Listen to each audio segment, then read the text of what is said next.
गुरूंनी सांगितलं की 45 मिनटाच्या वर पीपीटी बनवू नका. तरी माझी 1 तास 8 मिनटाची पीपीटी झाली. ती अतिशय चांगली अशी श्रवणीय झाली असं मला वाटलं. आणि त्याच्यामध्ये म्हणजे रामाची सीता कोण असा गोंधळ होऊ नये म्हणून मी ही 0 नंबरची पीपीटी ॲड करत आहो. आणि याचा पॉईंट टू पॉईंट उद्देश असा आहे की जिथं आपण तप, सेवा, सुमिरन वारंवार हा शब्द उपयोगात आणतो, तर याची दिनचर्या काय आहे हे एका पेजमध्ये दाखवलेलं आहे.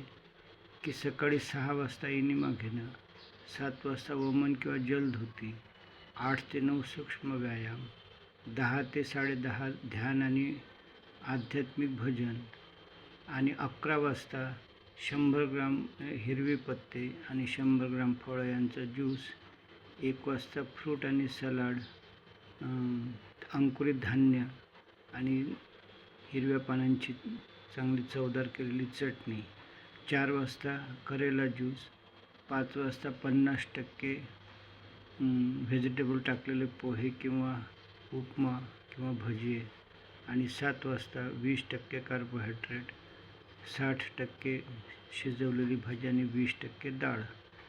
हे झालं तप. आणि आपल्या उत्पन्नातील 1 आर्थिक सेवा किंवा रोज 1 तास मानसिक शारीरिक सेवा.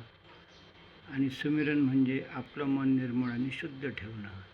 तर हा मुद्दा सर्वांनी सर्वप्रथम लक्षात घ्यावा की अशी ही त्रिसूत्री साधना आहे. त्याचे सविस्तर डिटेल्स आपण हळूहळू पुढे पाहणारच.